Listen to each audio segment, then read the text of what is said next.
Yeah, it should look like a phone. Click on the phone. Click on that. Go put a little line. Can you hear me now? Okay. Yes. Okay, so I haven't done it. Just Oh, click no, I don't want to touch anything and screw it up here. All right, well, we're live now. Yeah. Okay. Good evening. I'm Ethel Racken, a professor in the Department of Language and Literature at Bucks County Community College.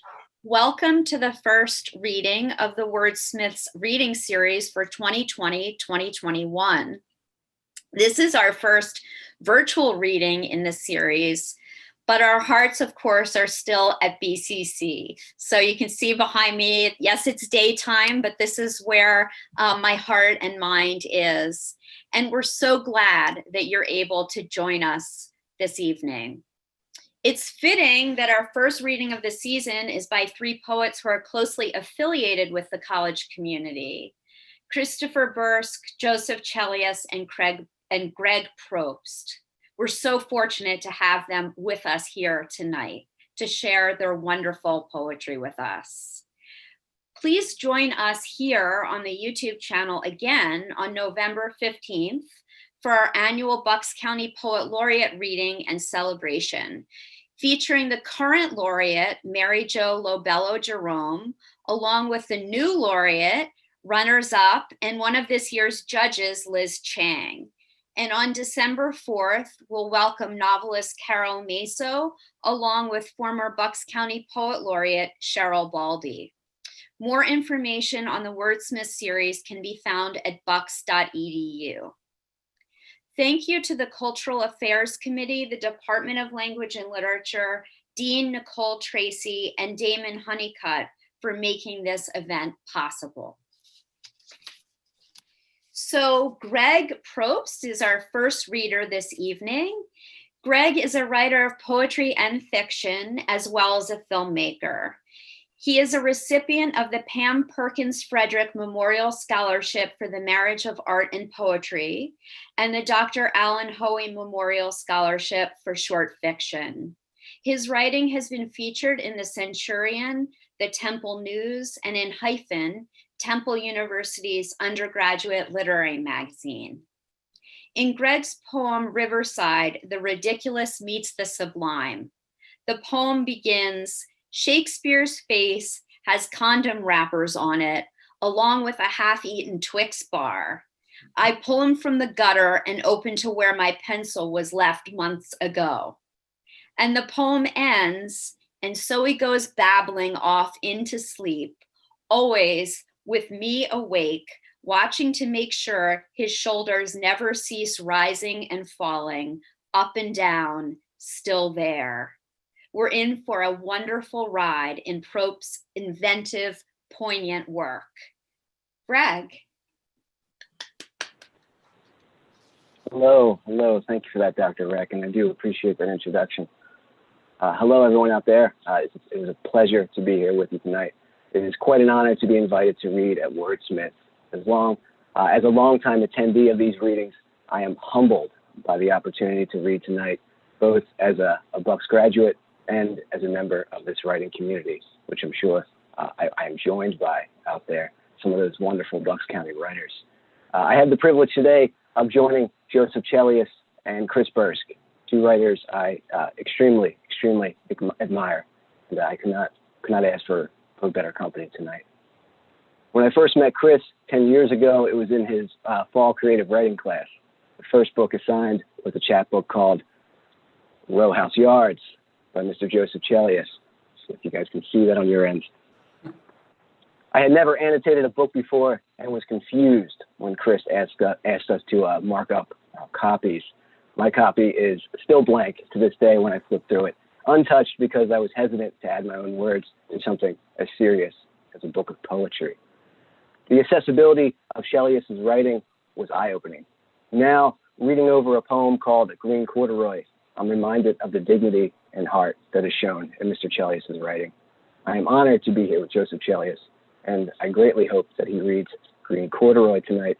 I have even worn my green corduroy shirt, if you can tell the fabric out there, which was a coincidence, surprisingly.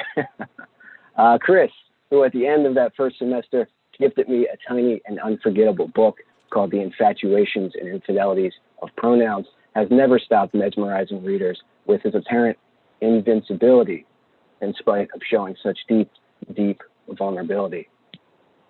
When I put down Unthrifty Loveliness, noting its rich central character, I felt the way I often do when finishing a collection by Chris, as if the world has been dismantled in front of my eyes, and I was invited as a reader and as a writer to make sense of it all again. With Dear Terror, the speaker is as vigilant as ever, never shying away from life's all too familiar agonies. It is heartbreaking writing, yet remembers to take note of the light married to the darkness, remembers to be playful, and most importantly, remembers to forgive. We could do nothing but be grateful for this work, for existing, for surviving, and as Chris would say about Melville Ishmael, for bearing witness too.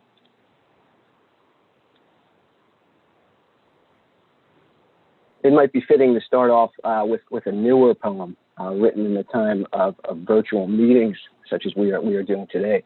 I'm currently suffering through two private hells, one of being a first-year teacher and the other of trying to find connections to students in that virtual classroom setting. Two challenging tasks for myself this year. And this poem was written one morning before logging in to do that work. And it's called Connected.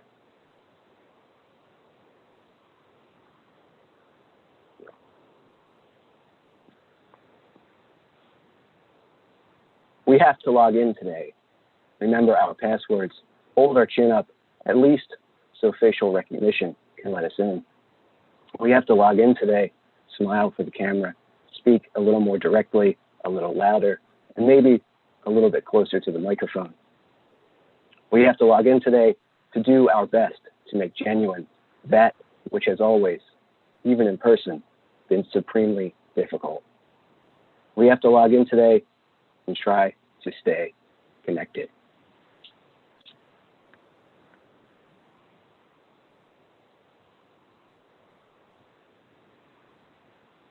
When I moved to Philadelphia a few years ago, I get really homesick of Bucks County, and I'd follow that pool back to Ben Salem every so often. I'd end up on Street Road, the spine of the entire universe, and I would turn on and off Street Road until it was time to drive back to the city. And this is a poem written about some of those trips.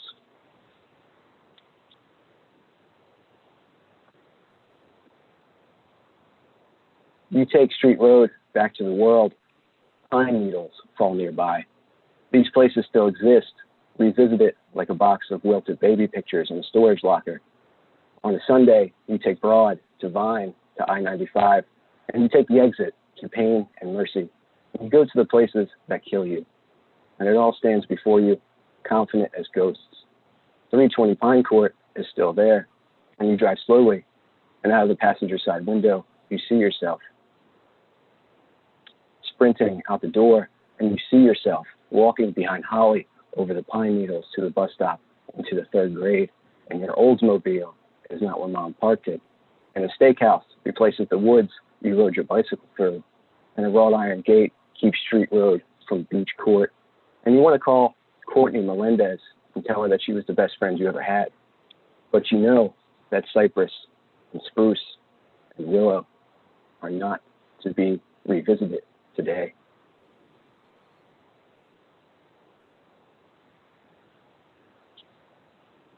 After leaving Bucks, after graduating, I ended up in Temple University's creative writing program, and it's a wildly different place from what I'd come to love so much about the program here at Bucks. But as Theodore Retke wrote, we learn by going where we have to go, and I think I had to go to a place like Temple University's writing program. Sometimes where we have to go is backwards. By my senior year at Temple for the capstone writing project, I found myself again pulled back to my hometown.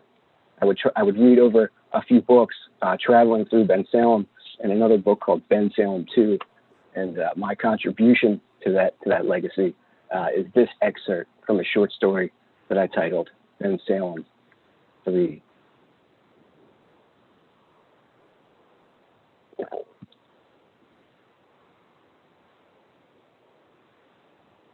Death metal erupts from the speakers surrounding the bar, and I see Rick, my best friend growing up, walking back from the jukebox as if he didn't just entirely ruin the mood in this family-oriented drinking establishment. Rick never looks up from his cell phone when he talks, checking sports scores or memes that I've already seen. Are you really writing a book, he asks. Is that why you're wearing that suit? I mean, it's the research phase, I reply, straightening my tie, brushing my hair out of my eyes.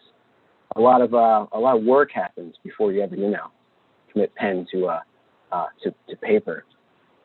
What's it about? He asks. Hauntings. And I look off into the distance of the dark bar. But when I look back, I see that Rick wasn't fully listening anyway.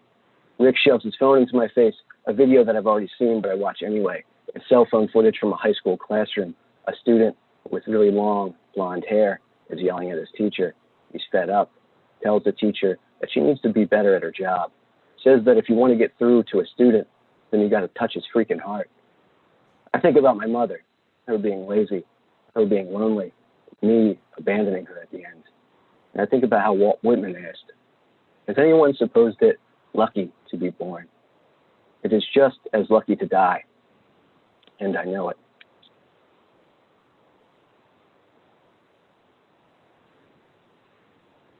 To keep myself on some of the short fiction I've been writing, this is an excerpt from a short story called The Pact.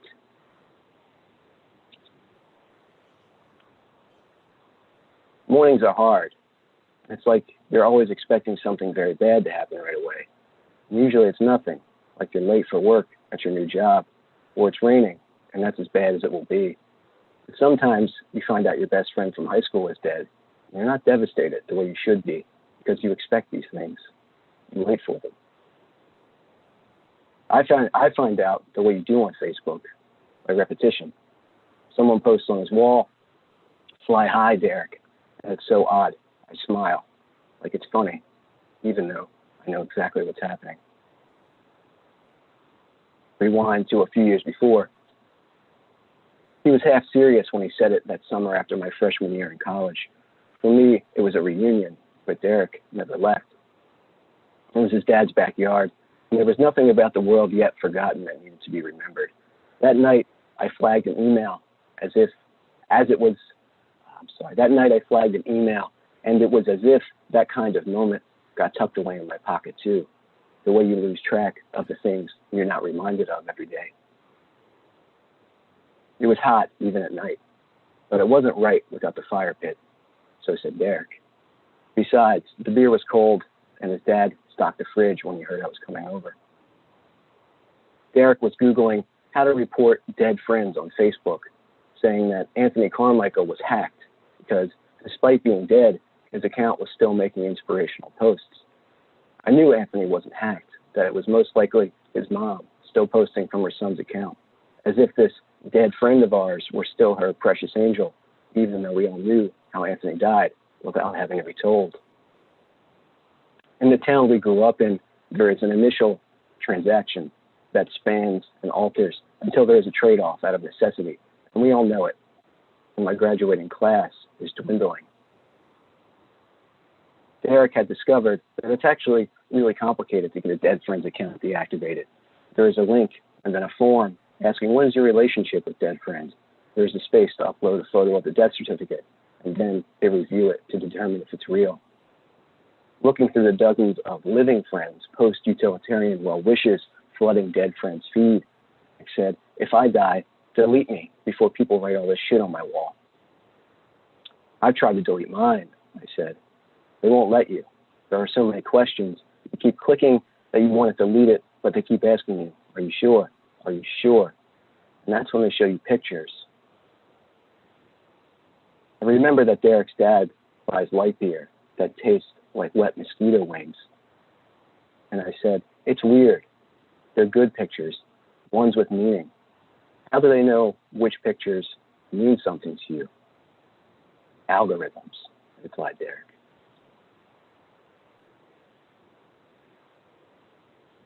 And one final section from a short story. This comes from Hyphen, Temple's undergraduate literary magazine. And it's a story about wrestling in high school. It's called Show Him the Light.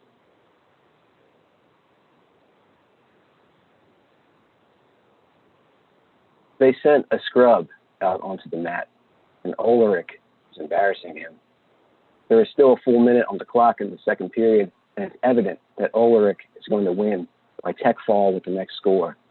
He weighs 130 pounds, and I weigh 135, which means I am on deck to wrestle next.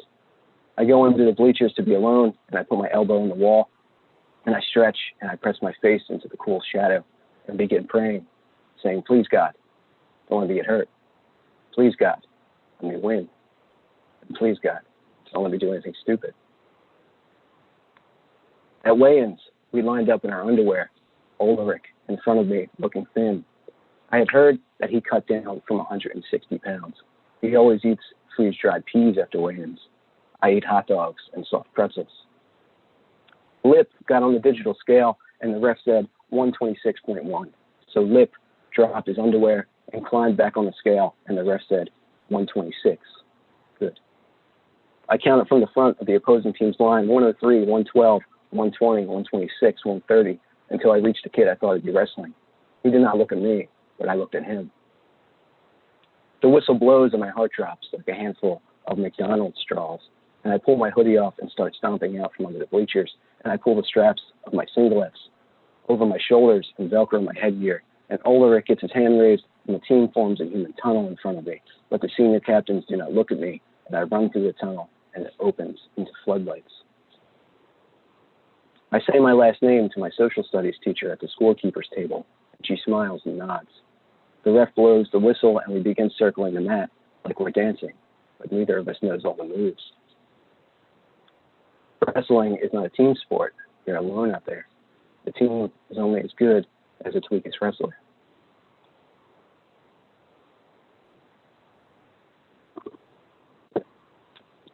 And this did not encourage camaraderie. Instead, turned us against Volpe, who read Dean Koontz paperbacks like me.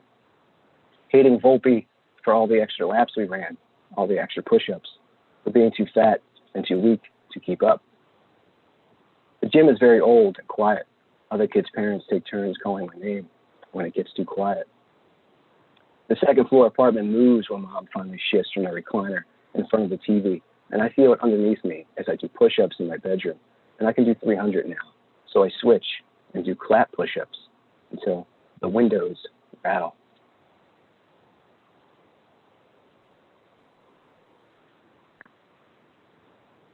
To close out the night, I would love to read the poem that Dr. Racken commented on earlier in my introduction. At one time, I believe tonight's reading was going to be a celebration of Shakespeare, if I recall correctly. That was in the spring before everything shut down, to be continued indefinitely. During my first year at Bucks, again, I didn't realize that nobody actually buys textbooks. I was pretty green to the college atmosphere. So when my professor listed the Riverside Shakespeare as a required textbook, I went over there and I spent a lot of money to pick this up. Luckily, I was able to get a lot of use out of it over the years, maybe at the expense of my back. But I was also able to get a poem out of it, which is called Riverside.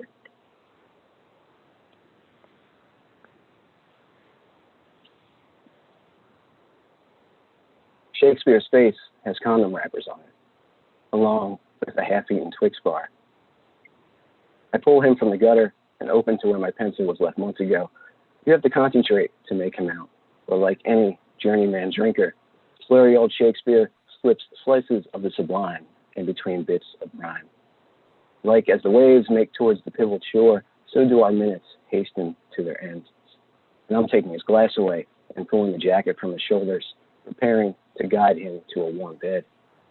I have work in the morning, and there is no time for any anecdote that begins with simile. Take all my loves, take them all mine with thine. And I'm pulling his shoes off, ignoring his shouts from the pillow. I ask if he wants the light on in the hall, but he's indignant. Do thy worst, old time. My love shall in my verse ever live young.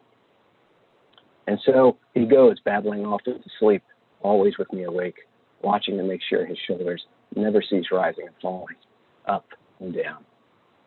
still there. Thank you. Thank you.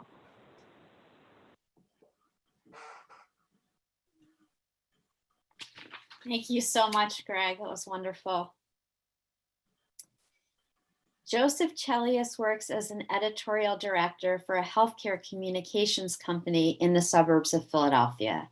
He has published 2 chapbooks of poems with Pudding House Publications and 2 full-length collections with Word Tech Communications, The Art of Acquiescence, 2014, and Crossing State Lines, 2020. A resident of Bucks County for more than 25 years, Joe is a former Bucks County Poet Laureate and the first prize winner of the inaugural short story contest in 2017 at Bucks County Community College. On Joe's new collection, poet Lynn Levin had this to say: "In Crossing State Lines, Joseph Chelius gives us the gift of poems alive with the details of neighborhood and family life. The poet muses about the lives of high school classmates as the radio plays rock music hits from the 70s. He speaks of the sorrow of driving a beloved car to a junk lot. He honors the labor of janitors, stock boys, delivery drivers, and husbands doing housework. Gentleness and kindness enrobe these lyrics, even when, or especially when, they speak of a son's recovery from addiction and a family's stalwart support. Read these poems. They are balm to the spirit. They remind us to treasure the dailiness of life." Joe? Thank you, Ethel. Thank you for taking on this work of organizing this reading for everybody. I know how much work these things are, and I'm always grateful to people that do them. So thank you. Also to the audience here on a Friday night, whoever is tuned in, I'm grateful to anybody who's listening to us tonight too. And also to Chris and Greg. It is an honor for me to read with both of you also. So I'm going to start with a few poems from the new book, and then a few new poems too. So I haven't just been goofing off since we've been we've been dealing with all this pandemic stuff. I'm still trying to write a little bit each day. So I'm going to start with a poem called. I've written a lot of poems about my father over the years, and this book has quite a few in them. So the one I'm going to read, this is one about him. He was a high school principal, and when I was 12, we moved from the city to the suburbs, and so this was a bigger house. I'm the oldest of 6 kids, and it was a lot of responsibility on his shoulders. And I remember he would come home from dinner, often enraged about whatever had happened that day at school. And there was a particular superintendent that he just was exasperated by. And the guy had the funny name of Egeldorf, which cracked us all up. So this poem's called Egeldorf. We heard his name so often at dinner, it took on the flavor of some unpalatable food. Egeldorf, my father would snap, while forking up turnips or spearing meat. Even the Jane Parker pies he bought on sale at A&P turned into Egeldorf, that undermining superintendent, as we stared at our plates and tried not to laugh, because the name sounded funny. And what could we know of our father's life as senior high principal, full to overflowing with students and faculty, the new mortgage, 6 kids. Fidgety, wanting to be excused, we left him recounting for my mother and grandmother, red-faced, glowering, the day's dollop of Egeldorf piled on his plate.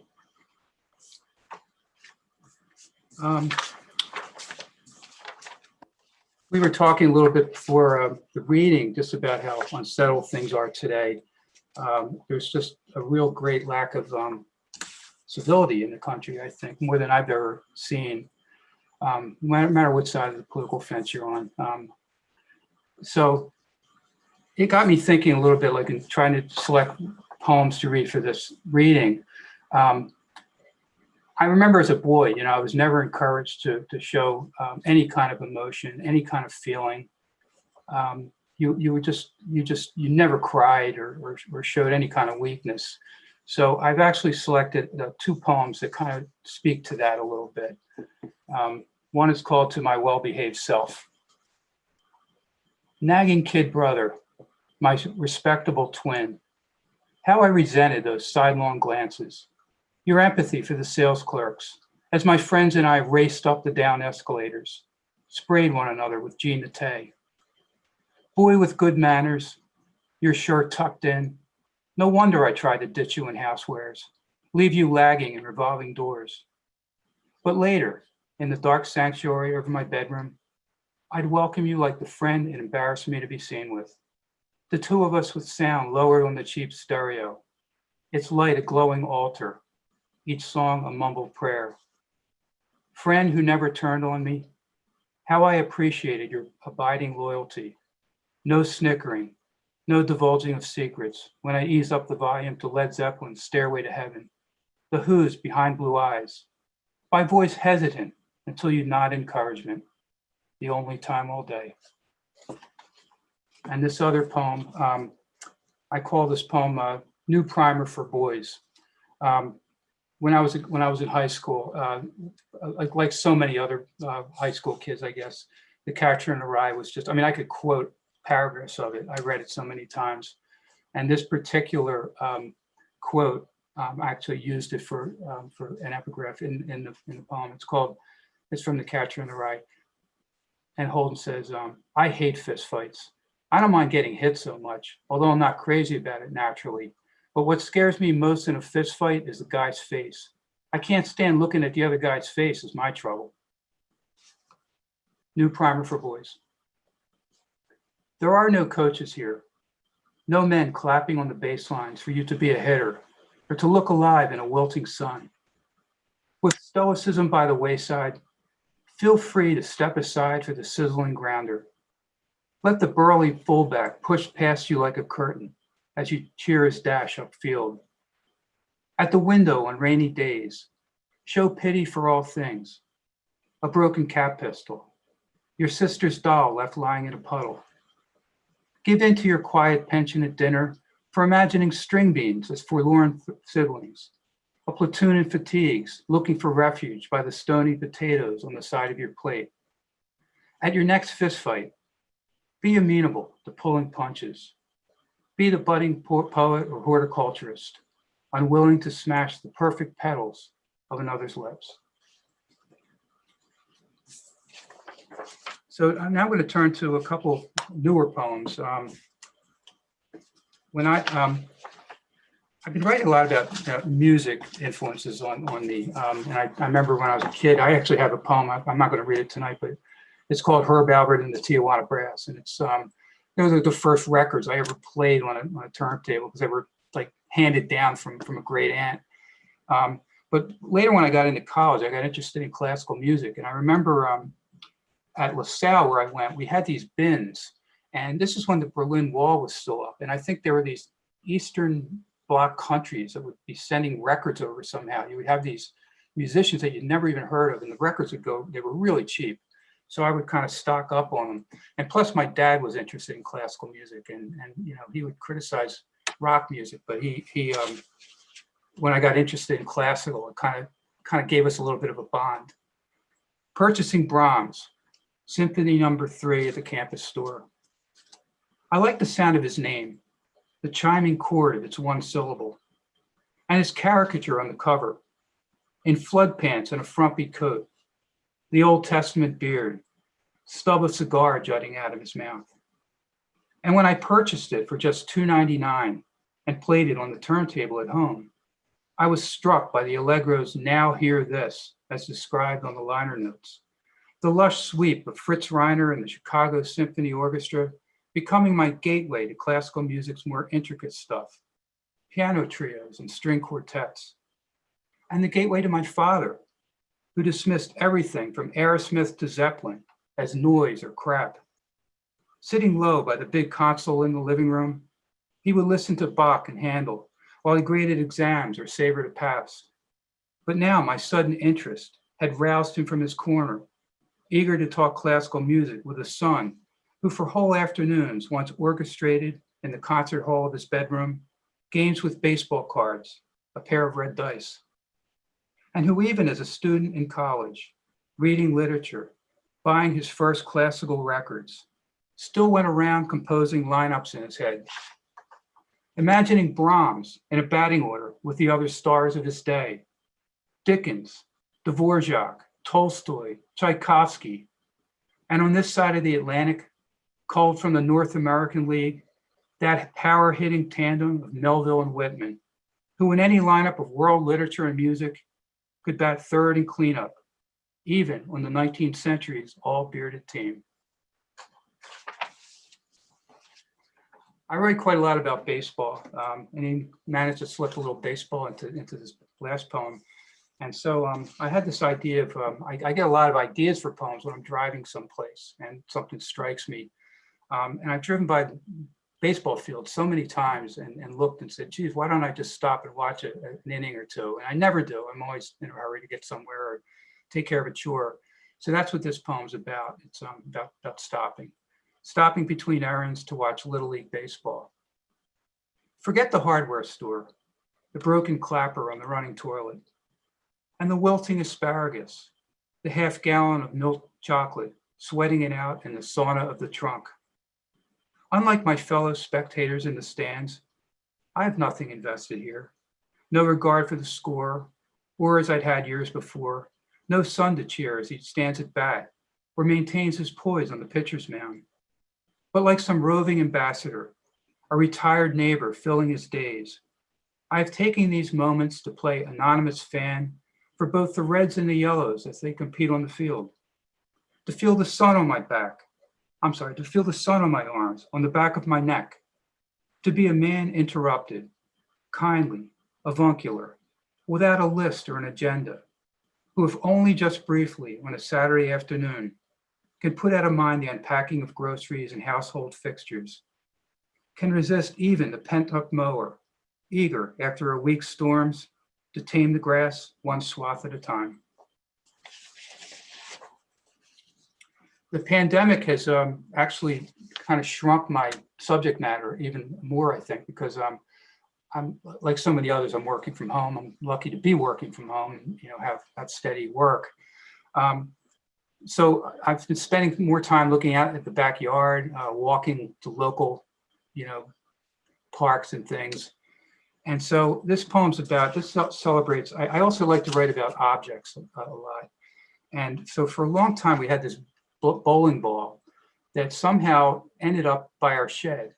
And I know my son brought it home. I know he was the one responsible for this thing. I don't know where he got it from. I don't know if he trash picked it. I don't know if he stole it from a bowling alley. I don't know what happened, but we had it in the backyard. Somehow it was up in his room, and then somehow it ended up in the backyard for like years. And I would look at the thing and ignore it. So this one day I decided to get rid of it, or try to get rid of it. So that's what this poem's about. Blue bowling ball behind the shed. For the good of order, I am out here again with a refuse bag and a loose-handled scythe, stumbling over this blue speckled ball that lies like a prankster in a thicket of weeds. How it has come to be outside, and for how many seasons, I cannot say exactly. But on a whim this year, when I give in to the urge to pick it up, I find it is lighter than I'd imagined, even hollowed out, the finger holes with scummy water that discourages the notion I try testing my form, arms swung back as if to roll a strike. Bring it to the curb for Monday's collection? The sentimental side of me, grown more expansive every year, already feels sorry, envisions it as a piece of hard candy, a blue jawbreaker the truck will grind up. So no, not today at least. Let it endure another season. Think of it in a different time, before these slipped down days, when it lived in comfort with the orange cone and no loitering sign, the three on a green remnant in their corner of the bedroom. Like a family of strays, my son took in. And here's one other poem, another new poem. When Pat and I, my wife, travel, we often go up to see her mother-in-law, or my mother-in-law up in New England, and we stay at this Super 8. And I love the anonymity of these places where you kind of get up in the morning and you sit with a coffee and you read and you have this time to yourself. It also reminded me of, I've always been a fan of Edward Hopper's work. And this started when I was in my early 20s. And I remember reading something in a biography that was done on Hopper. He said, with kind of irritation, like people were always commenting on the loneliness of his characters, his subjects. And he said, the loneliness thing is overdone. Like that's how he felt about it. Like, I think he saw them more as solitary figures more than lonely people. But anyway, at the Super 8, the first hot sips from the silver urn, and with it the thought that these moments by the windows, slumped over coffee in a ceramic mug, might very well be the best of my day. Early hours with sharpened pencils, atop a stack of books, poems in a yellow anthology, like assorted chocolates in a Whitman sampler. What difference the wobbly brown table and mild distractions, chirpy newscaster, my neighbors back from the waffle machine, and any residence, the loud family that makes itself known. For now, I'm in that happy state, somewhere north of departure and south of arrival, putting out of mind the uncut grass and what the cat might be up to, left in charge, testing the upholstery of the new living room chair.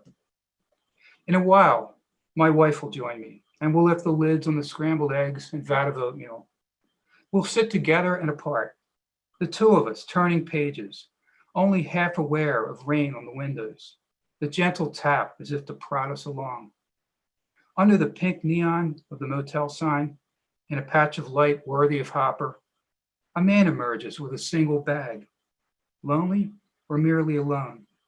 Who'd presume to say? I think I had, let's see.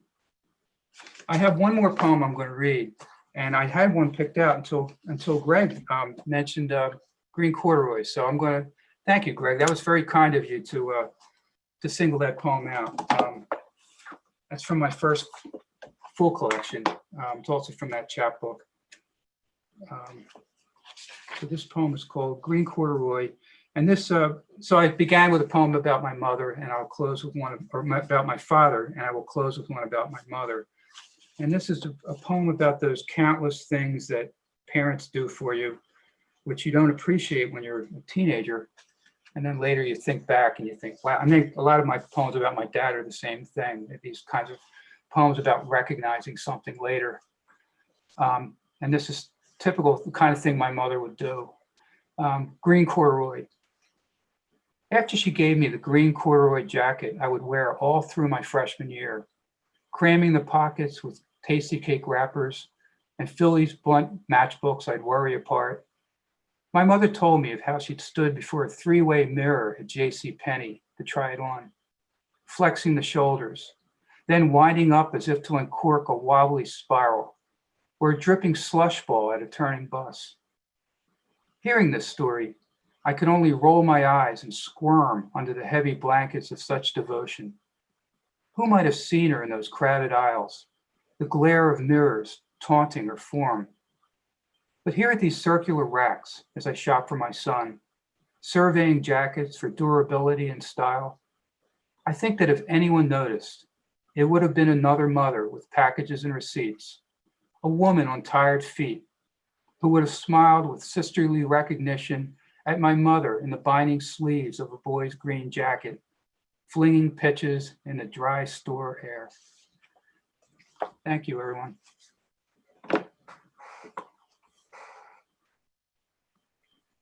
Thank you so much for that beautiful reading, Joe. Christopher Bursk, recipient of Pew, NEA, and Guggenheim Fellowships, is the author of 17 books, most recently, Dear Terror and Answer the Door. He is the grandfather of 6, the companion of 3 imaginary friends, Wobbly, Oliver, and Nobody, and at age 77 is working towards his associate degree at Bucks County Community College. In Dear Terror, the title poem of one of his new collections, Chris writes, "Old mentor, brother in arms, most loyal companion, in the operating room and holding cell, at the cliff with no railing or the creaking ice, down the long hallway leading who knows where, on the empty stairwell, the wrong side of the door, my father's deathbed, crib of my newborn grandchild.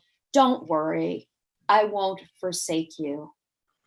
Unflinching in its bravery, empathy, and humanity, Chris's work continues to go to the vulnerable places that others dare not tread, freeing us from our own terrors and offering the possibility of forgiveness and love.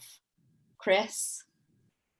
Thank you so much. I begin with a poem by Wendy, Fulton, Staginski, to call a spirit into this reading, to join this amazing two poets whose work I have such great respect for. I'm so humbled to be able to read with you. This, the last reading I ever do. It'd be the greatest honor to have read with you. A leave taking. Pam was just here, in the other room. I feel the wake of her laughing hug.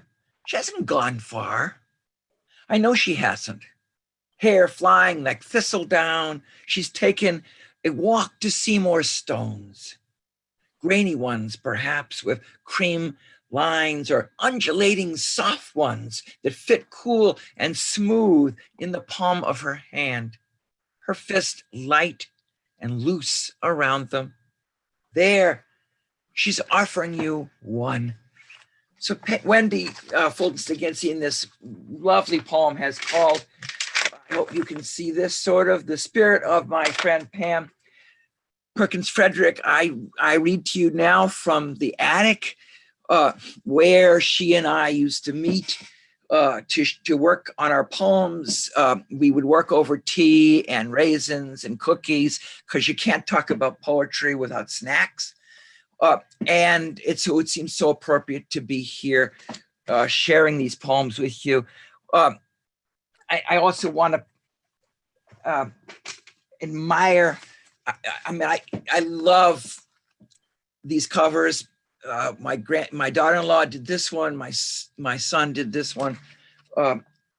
Again, it's just a joy to be having their art connected to mine, or mine connected even more importantly to theirs.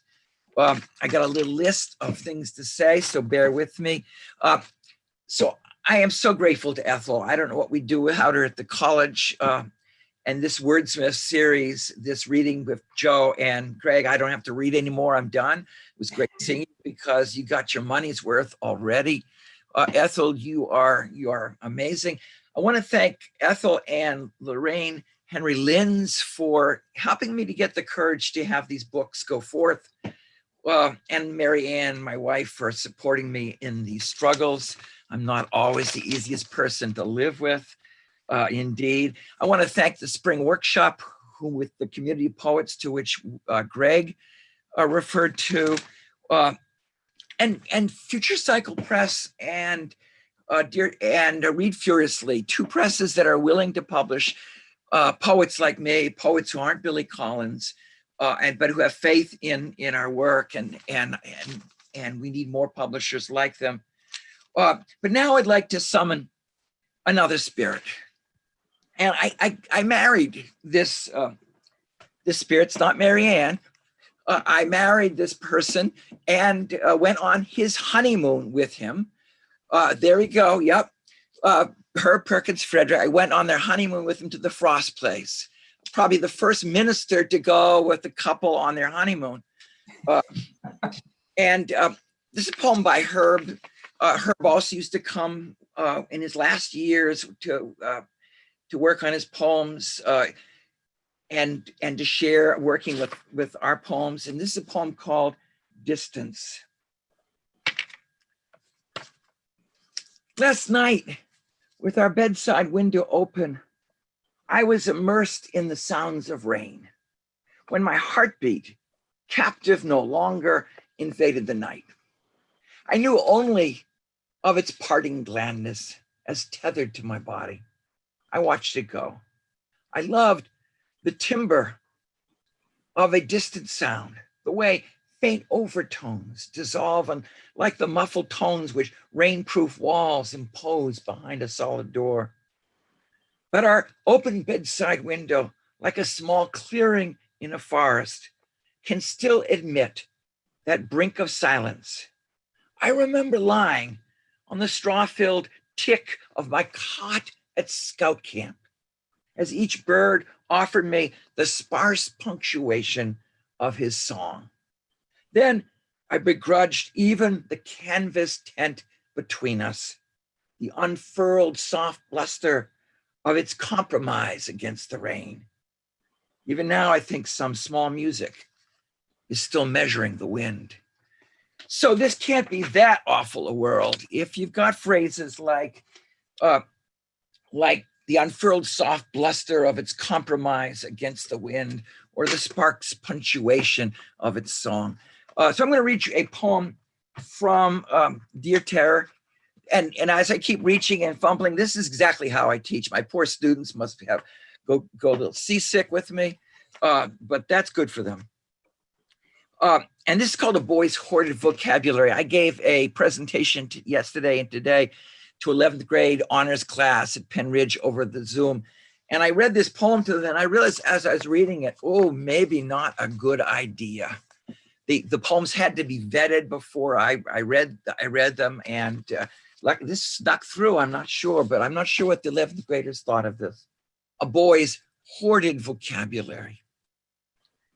Never has a door, oh, and it's about language, right? And so I can't italicize, so maybe I'll try to pronounce that a little more so it's clear, but it's about language. What else is new? Never has a door the boy can shut over and over. Say closet, and he's naked inside coats much too big for him. Heavy is a hand on his bare shoulders. Satin, a river that touches every place on his body. Say cuffs, and he wakes up next to a perfumed man who say Gadar und secret. On bad days, he turns to thugs that make no apologies for what they might do. Grind and pound, one-syllabled fists that put an end to things. He's one of those boys who looks for a hiding place as soon as he enters a room. Sometimes 2 syllables are all it takes to survive a doctor's office. Meadow, fountain. His mouth's grateful. Whistle has its little gang of consonants. Licorice, halcyon, hologram, splatter, petulant, perdition. How could a boy hate the world if it had words like these? All right, I'm going from that to the fact that it's been an awful year in our country, not just from the plague that has affected so many people, but the plague that Joe referenced as well. And this is titled In the Second Year of the Presidency. Every day Tyler visits his OPA, that's me, OPA. Every day Tyler visits his OPA. His OPA makes sure there's a forest fire. Only Tyler can put out. Then Tyler, oh no, and a flood. Only Tyler can stop in its path.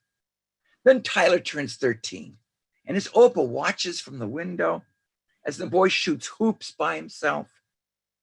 Sometimes the ball doesn't bother with the rim. It nestles in the net. The net welcomes it, then immediately lets it go, sends it on its way. No strings attached.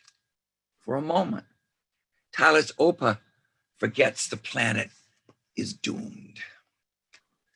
And then a companion poem for that from Answer the Door.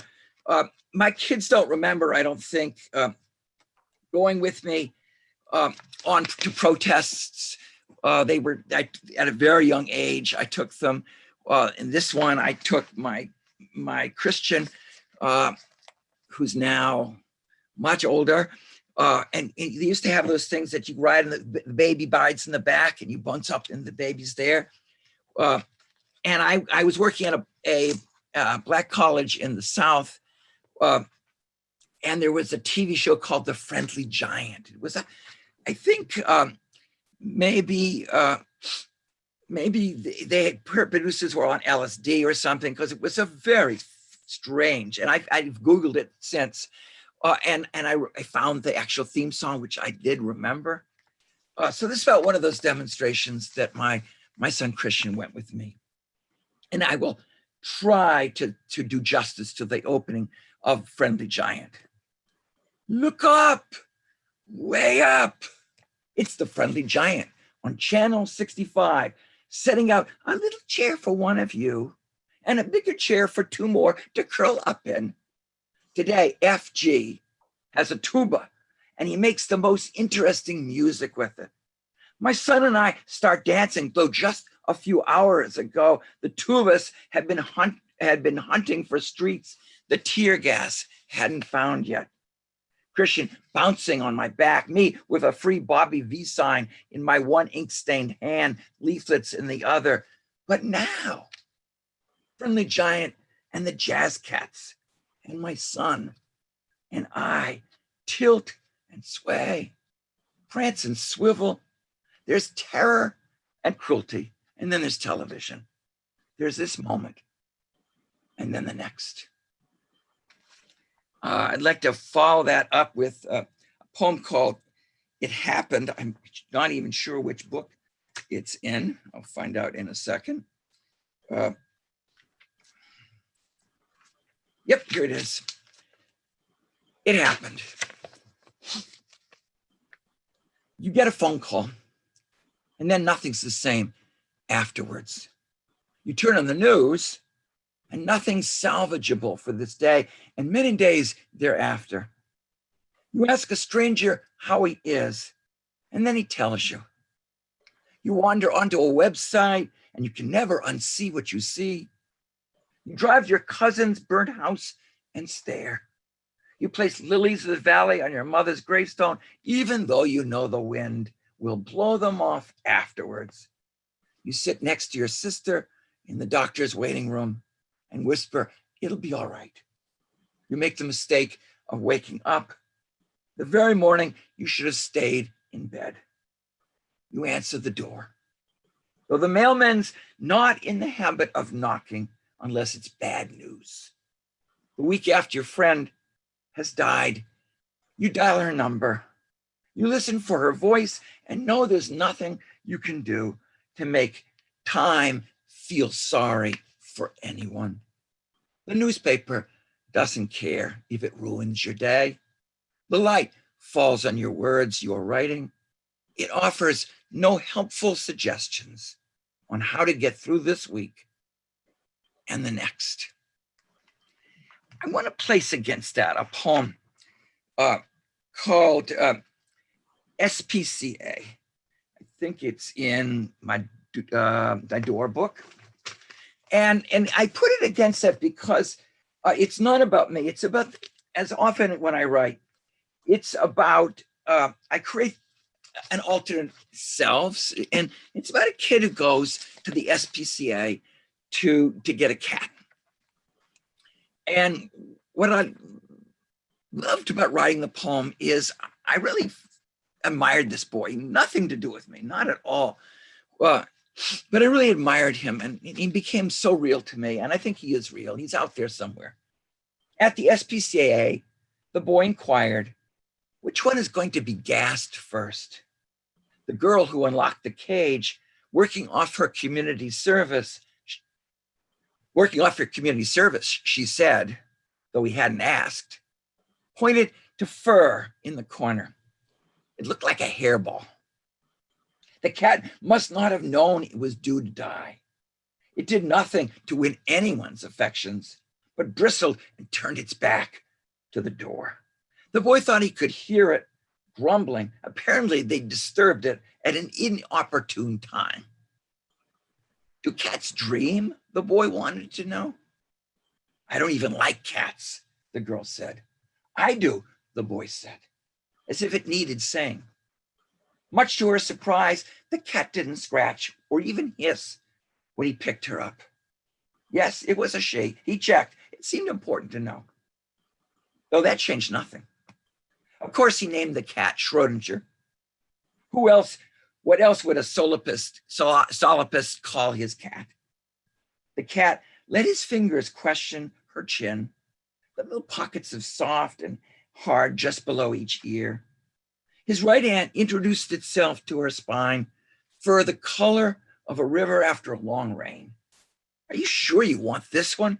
The girl asked, as if she couldn't comprehend anyone, much less a boy her age, wanting anything no one else wanted. The cat was clearly not grateful to be carried out of the SPCA, but the boy hadn't come looking for gratitude.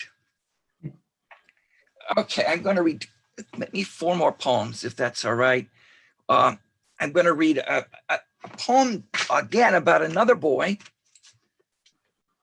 whom is not me, but who maybe is much more like me. I read it again to the 11th graders. I thought, oh, maybe that was not the right poem also to read, but probably almost any poem I picked. They Googled me, actually, and one girl Googled a poem called My Father's Sunbathing, which is quite out there. And she said, this is disgusting. In the land of silky cats. And, I had this, I can't find it, but I have this wonderful book called A Compendium of Imaginary Lands. I highly suggest getting hold of it. It's got these all made up lands that people have made up over the years in a land of silky cats. This is based on an actual imaginary land.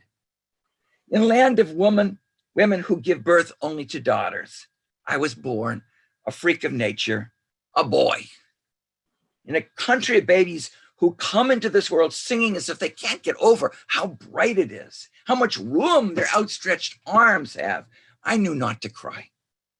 In a land where each infant is suckled by many mothers, the milk proving as delectable a surprise as all that airy space surrounding them, I was given way by my mother to an old woman with milk just enough to wet my lips. Who could blame a parent for shuddering at the sight of me? In a land where babies learn to speak as soon as they can open their mouths. At first they converse just with the birds. I didn't trust my throat, that fathomless cave of my tongue, or my tongue unruly and ravenous appendage. Our country traced its beginnings back to fire and lava. And that first immaculate birth, when life, admiring the widows who built a city out of the rubble their warrior husbands had left in as their memorial, decided to give them only daughters and have done with penises. When I read this to 11th graders, I changed it to male organs, just to be safe. Now, silky cats climb high in the branches, not to massacre the birds nestled there, but to get closer to the songs. Ours was a kingdom of houses so white, they drifted like clouds down the street. Of course you don't believe, you who massacred the great ox just for being bon vivants and erected towers only to see them topple. You who nailed a man to a tree like a no trespassing sign and have trouble now with any story you didn't make up. Here, where babies swim before they can walk, I learned to walk before I could swim. In other words, I learned to fall. What misfortune to give birth to a clumsy son. In a world where graceful daughters float from the womb as if merely leaving one tropical island for another. At least I wasn't killed immediately when lifted from the tomb. Right from the start, I knew my place. I dozed with the cats. I made a nest in the trees and ate what the birds left on the branches. I did what all freaks learn to do. All castaways. I kept a daily log. I had no hope of anyone reading. I've been spared. Let me tell you, sometimes that's enough. I'm going to end with 3 poems. Two by me and one not by me. I'm going to start with Procession, which is a new poem, which I now have found. Here we go. A new poem that I've written. I spent last year with John Keats. More importantly, I spent last year with Endymion, as my students in the poetry workshop, my fellow poets in the poetry workshop would agree, a endlessly challenging poem. But I fell in love with it. I fell in love again with Keats, and it's such a courageous poem, and it's such an awful poem too, and that's what makes it so courageous. He said in to a letter, he said, I couldn't make it. I couldn't advance as a poet. He didn't say advance if I hadn't risked the quicksands and the currents of Endymion. Here we go. And it's got a beginning from Endymion.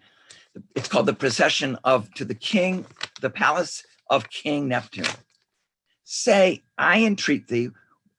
I'll start again, and it's in rhyme couplets. Say, I entreat thee, what achievement high in this restless word for me reserved? What if from my wandering feet had swerved?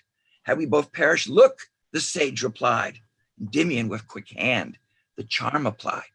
The nymph arose, he left them to their joy, and onward went upon his high employ, showering these powerful fragments on the dead. And as he passed, each lifted up its head, as doth a flower at Apollo's touch. Death felt to it, inwards, 'twas too much. Now let me give you a little preface before that. So Endymion falls in love with the moon, but he has clueless who she is. She ends up being Cynthia Diane, the goddess of the moon. He doesn't know it because he's clueless. So he goes off after. It's kind of like Dante. He goes into the underworld. He goes into the ocean under the world. He goes under the ocean and he meets Glaucus. Glaucus is this messed up guy who's been put into a spell. And Glaucus says, "Oh, but you are the man I'm waiting for. I have this wand and I have this book and I was waiting for you." And so he used the wand and the book. There's 1,000 dead lovers on the beach. And they go around with the wand and the book, and all the dead lovers come alive again. Turns out they weren't really dead, just in a long 1,000-year coma. And then they march off to Neptune's palace. So who said LSD was not invented in Keats's time? So here's the poem. How could a man barnacled as rock at low tide, rank as seaweed, have a story worth listening to by a prince enamored of the moon? And yet Endymion finally took the wand and scrolled from Glaucus's knobby fingers and did as he was told and tore the parchment into pieces small as snow and struck the wand against the empty air ×9, and a host of lovers lifted their heads as if the sun himself had descended to wake each of the dead. And no matter what they'd suffered, each shook off 1,000 years of imprisoned sleep. And Endymion and Glaucus led this multitude revived and limber again, jubilant down marble steps, pouring as easily as hourglass sand toward jasper pillars and opal domes. 'Tis dizziness to think of it, Keats writes. And all I have to do now is keep reading till my own resurrected dead march with them, as if they too had sailed in the same capsized ship and been locked forever in the anonymity of a sleep so sound no words could rise from them. To our expectant ears, there's David Kahn laughing his woody woodpecker laugh, as if he'd never been consumed in flames, and Sandy Becker next to him, as if a heroine had distracted her and she'd never brought the gun to her mouth. Doug Hughes trails behind, as if he can't quite believe his good luck at having his body back again. And Doris Civil holds a book she'd been putting off reading, and Barbara Winnie, her back finally straight again, takes notes on the most common of flowers, since everything now seems exotic. And Del Purcell's there too, putting the world straight once more. And Niels Falk has a list of questions for King Neptune, because he can't return to his wife empty-handed, that'd make dying a complete waste. And Pamela Perkins Frederick and Herb Perkins Frederick, in their matching neon green hoodies, have already cornered Triton to discover the thermodynamics of waves. And Robert Fraser leads the way with his walking stick because all of us have been raised from the dead. But that doesn't mean we don't need a little help still keeping our balance on the golden steps in the marble halls to which Endymion has led us, especially if we were singing. But now, who of us wasn't singing? Two more poems, if I may. I read this because in my fantasy, at least, my grandchildren maybe will someday go on YouTube. I go on YouTube and I find my two grandsons doing karate when they were like 8 and 10 and winning all these trophies. I was so jealous, and he made each of them give me a trophy. And they're on YouTube. Maybe this will get on YouTube and last. So it's called Opa, which is my grandfather bequeaths his imaginary friends to his grandchildren. And it's for my grandkids, but also for my imaginary friends and theirs. To my oldest granddaughter, Josephine, I leave wobbly. He needs someone who won't think less of him for being afraid. Josie knows how he frets. He's always been scared of even more than I have. To my oldest grandsons, Jake and Zach, I leave round fat Mr. Prune. When they were 4 and 3, they flew everywhere with him in a rocket ship. Zach gave a drill so he could spin through the Earth's crust. Even at the Earth's fiery core, lives need saving. To Maggie and her best friend, Ariana, I leave Oliver. I'd be frantic looking for him. And they'd say, "Oh, Opa," they'd say, "come closer to the pool." And wouldn't you know it, there'd be Oliver and Maggie and Ariana ready to splash me till I had no choice but to jump into. To Sadie and her best friend, Annalise, I leave the imaginary friends Sadie invented at 3, and then at 4, sent to China. She told me one morning, with a smile, they were dead. A month later, she said that Tootie, Coco, and Fuzzball were in Paris, but still dead. To Tyler, I leave the Kalachis and Xochimilco. No one knows better than Tyler how to keep winged assassins and arch villains from wreaking more havoc on the world than the world can handle. Long Arms, Dr. Ice, and Randy Savage, they can still prove of immeasurable help. Because all 6 of my grandchildren had imaginary friends, I made up Wobbly. And he was lonely, and so he made up Oliver. And Oliver got jealous, and so he made up his own imaginary friend, Nobody. Where I'm going, I can take nobody. He won't be you, my irreplaceable dears, but he'll be good company.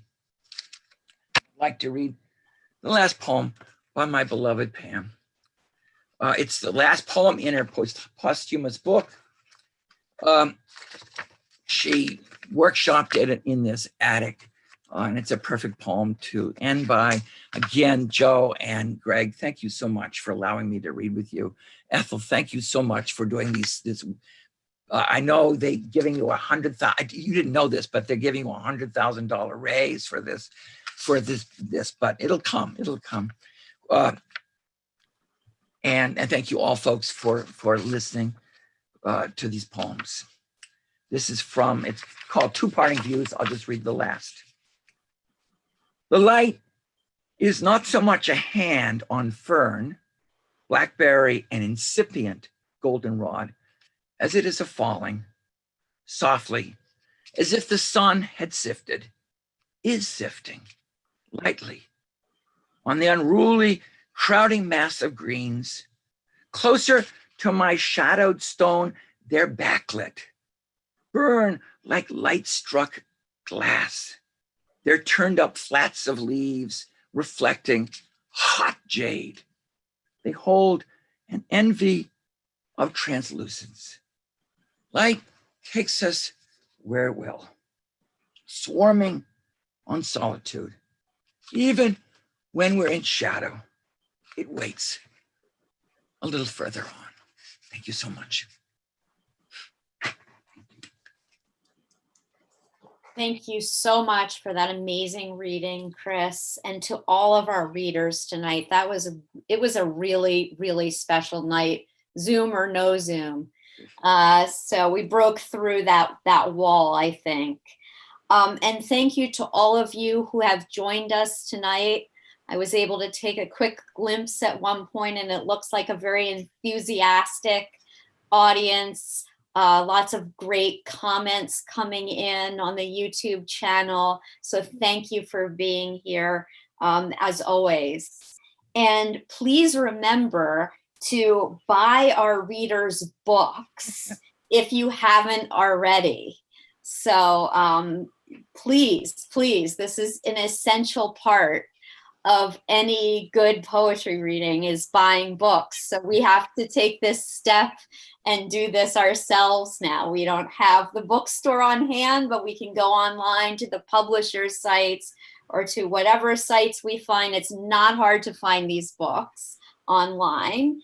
And please join us on November 15th at 1 p.m. on this same Bat channel for our Bucks County Poet Laureate reading and celebration. Thanks again.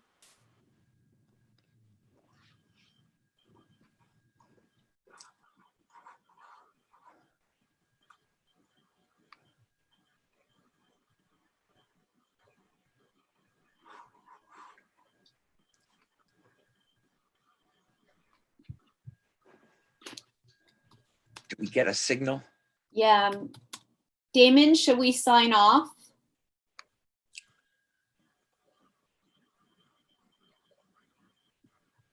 I assume so. Damon, should we sign off now? He fell asleep during my reading. But that's a compliment. I think we can, I'll just end our meeting if we're Alright. ready to go. And Everyone, You read wonderfully, Joe. You read, it was amazing. It blew my mind. It was wonderful. you guys too. I really enjoyed it. Thank you. Thank you. It's a great group. all Thank you. three of you, Thank you. and they were, your readings were so great together. Yeah. Thanks, Ethel. Thank you, guys. You take Yeah. care. Guys, Have a stay good well. night. Yeah, Bye. bye-bye. Okay. All right, guys. Have a great day. Have a great day. Thanks, Damon. If you exist.